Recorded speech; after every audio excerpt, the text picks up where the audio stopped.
Okay, Auzubillahiminasyaitonirrajim. Bismillahirrahmanirrahim. Assalamualaikum warahmatullahi wabarakatuh. Salam sejahtera, salam pertanian semuanya. Alhamdulillah hari ini hari Ahad, cuaca agak redup, hampir nak hujan sebenarnya ni, mendung tapi belum gerimis lagi. Waktu sekarang lebih kurang 5:30 petang. Saya sedang pruning pokok, saya sedang buang pelepah daun pisang yang kering-kering, saya buang anak, saya bersihkan kebun sikit-sikit dan alhamdulillah saya rasa gembira. Sebab saya perasan ada beberapa pokok yang telah pun mengeluarkan jantung dan juga buah. Seperti contoh di belakang saya ni adalah pokok pisang nangka. Okey, tengok belakang ni. Alhamdulillah, ni pokok pisang nangka. Ini belum keluar habis lah buah dia. Belum keluar habis. Setakat ini buah yang telah keluar ada 1, 2, 3, 4, 5, 6, 7. Ada 7 sisir. Saya target berkemungkinan besar dia lebih kurang dalam 8 atau 9 sisir. Jadi ini adalah pokok pisang nangka yang subur. Tengok anak dia banyak. Anak dia banyak, tu anak dia banyak. Sebenarnya kalau kita nak tahu pisang tu sama ada subur atau tak subur, anak dia banyak lah. Kita nak kena buang macam ni, anak dia banyak. Kebiasaannya pisang nangka ni pun antara pisang yang mengeluarkan anak yang banyak. Biasanya ada dalam 7 atau 8 anak. Sebagai contoh yang ni. Pisang ni berusia 6 bulan. Semua ni 6 bulan. Semua ni pisang 6 bulan termasuk yang dah berbuah tadi. Termasuk yang ni juga, tengoklah anak dia. Betapa banyak anak dia. Ni kita kena potong. Kita potong anak dia. Jangan cabut. Kalau kita cabut anak dia akan menjejaskan akar. Bila menjejaskan akar, nanti bila pisang ni berbuah, dia akan tumbang. Dia akan tumbang lah sebab akar dia tu tak mencengkam lagi. So sekarang ni kita potong je. Tengok saya dah potong banyak kali. Dia tumbuh. Biasanya seminggu sekali atau 2 minggu sekali saya akan potong lah. Kerana kita nak tahu pisang tu dah nak berbuah ataupun dah nak mengeluarkan jantung ataupun tidak. Okey, yang mula-mula sekali, pisang bila kita tanam, dia akan tinggi, menegak. Dia akan menegak. Dan apabila dia sudah bersedia untuk mengeluarkan jantung, dia akan sedikit condong. Sebagai contoh pokok pisang di depan saya ni, kalau perasan dia sedikit condong. Condong ke kiri sedikit, ke kiri saya. Jadi bermakna dia akan mengeluarkan jantung lebih kurang dalam seminggu ke 2 minggu. Dia akan mula mengeluarkan jantung. Dia akan condong. Kenapa dia condong? Dia sedang bersedia untuk menampung buah. Jadi pokok itu akan menentukan sendiri di mana akar yang lebih banyak di bawahnya. Jadi di mana akar yang lebih banyak, biasanya anak pisang di sebelah situ lebih besar daripada sebelah kiri. Sebagai contoh, ini belah kiri, belah yang dia mencondong. Anak pisang dia masih kecil. Manakala ini belah kanan, berlawanan yang dia bercondong, pisang-pisang dia besar. Jadi di sini akar dia besar.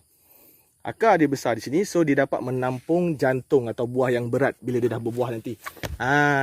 Itu sedikit perkongsian lah. Dan satu lagi pertanyaan yang saya sering sekali dapat daripada kawan-kawan, rakan-rakan, teman-teman subscriber semua. Pisang kalau dah berbuah atau dah berjantung, boleh bagi baja ataupun tidak? Okey. Jadi sebenarnya ada yang kata boleh, ada yang kata tak boleh.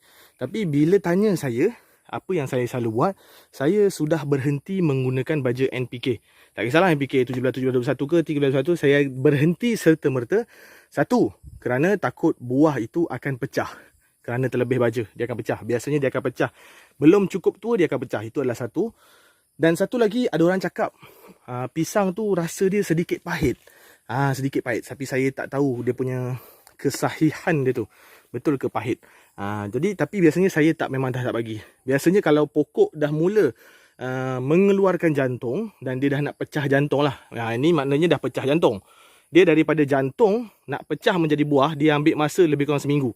Jadi ini seminggu daripada jantung. Faham Seminggu daripada jantung. Masa ni saya memang dah takkan bagi apa-apa baja. Kecuali satu sahaja baja yang saya akan bagi, iaitu MOP. Ataupun kita panggil sebagai Muriate of Potash. Jadi MOP ni untuk membuatkan buah lebih berat dan lebih montel. Jadi banyak mana nak bagi? Secubit je. Ataupun satu sudu saja. Pokok besar macam ni, bagi satu sudu saja. Kalau terlebih bagi, juga buah akan pecah. Baja MOP ni biasanya warna merah. Dan dia agak hancing sikit bau dia. Bolehlah pergi kedai-kedai pertanian ke Shopee pun ada.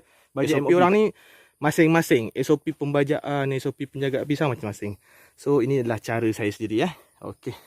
So, saya nak sambung. Ada lebih kurang dalam 200 ke 300 pokok lagi saya nak bersihkan. Jom. Wow, ni ada sedikit makhluk itu.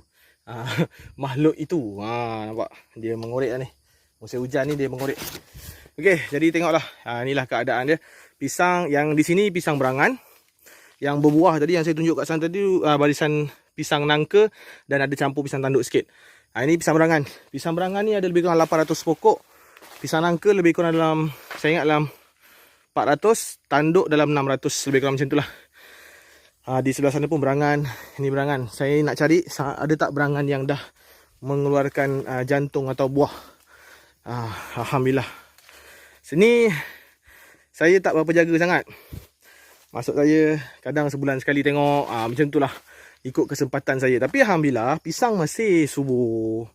Cantik. Ini semua dah, kalau kita perasan dia dah mula condong-condong macam ni, tidak lama lagi dia akan mengeluarkan jantung. Confirm. Saya target dia akan keluar jantung sepenuhnya. Sepenuhnya dalam masa sebulan daripada sekarang. Okey, itu dia. Alhamdulillah. Ada. Saya perasan daripada jauh tadi, nampak dia dah berbuah. Saya nampak dia dah berbuah. Jadi orang akan tanya, kenapa ada pokok yang dia berbuah awal, kenapa ada pokok yang tidak berbuah awal, kenapa dia lambat, walaupun dah besar dia belum jantung. Itu bergantung pada benih tersebut. Itu bergantung pada benih tersebut dan ketahanan akar pokok tersebut. Macam manusia juga. Manusia ni antibody, kekuatan dia lain-lain. Macam tu sama juga dengan pokok. Tapi dia takkan beza jauh. Contoh macam yang ni, mungkin ni berjantung. Yang lain mungkin dia lewat seminggu atau lewat 2 minggu. Tidaklah sampai lewat sebulan. Jadi masih ada gap tu. Gap untuk kita tuai serentak tu masih ada. Kalau tengok pokok semua alhamdulillah sama rata kan. Dia punya naik dia semua sama rata. Cuma dia berbuah tu mungkin ada yang tercepat seminggu, terlewat seminggu. Ni alhamdulillah lah ni. Alhamdulillah. Tengok ni, setakat ni belum pecah habis jantung dia. Kita tengok ada 1, 2, 3, 4, 5, 6. Masih 6 sisir. Yang ni pun saya target lebih kurang 8 ke 9 sisir lah. 8 ke 9 sisir. Sebenarnya purata pisang yang sihat, purata lah pisang yang normal sebenarnya adalah 7 sisir. 7 sisir lah. 7 sisir. Iaitu 6 sisir ke atas, itu purata pisang yang normal dan sihat. Kalau 10 sisir itu bonus. 10 sisir itu bonus. Kalau 9 sisir itu pun dah kira hebat. Yang ni ada 1, 2, 3, 4, 5, 6. Jadi saya perlu target lebih kurang dalam 2 sisir lagi keluar daripada bawah ni. Alhamdulillah. Pokok usia 6 bulan. Dan daripada rupa dia macam ni, untuk kita tuai, dia ambil masa lagi 3 bulan. Mengambil jumlah keseluruhan 9 bulan untuk dituai. Dari mula tanam sehingga tuai, 9 bulan bagi pisang berangan. Bagi pisang tanduk mungkin lebih cepat. Mungkin dalam 7 ke 8 bulan. Begitu juga dengan pisang ras tali. Oh, itu ada lagi. Ini pisang tanduk ya, kawan-kawan. Alhamdulillah. Alhamdulillah, dah mula berjantung lah. Ni pisang tanduk. Saya zoom sikit. Itu dia. Itu pisang tanduk. Alhamdulillah. Pisang tanduk ni kalau dapat 15 biji pun dah kira hebat. 15 biji. Yang penting berat dia tu. Sebab pisang tanduk dia agak mahal sikit lah. Okay. Kalau tengok kebun ni, Masya Allah. Semak. Saya memang, terus terang saya cakap, saya bukanlah petani sepenuh masa. Saya separuh masa sahaja. Kebetulan kalau saya tidak sibuk, saya baliklah tengok kebun. Kalau sibuk, macam itulah. Saya mengharapkan, apa orang cakap, alam dan cuaca berpihak pada saya lah. Dan sekarang ni alhamdulillah cuaca berpihak pada saya. Mendung, tak hujan, redup. Selesa saya mengemas kebun ni.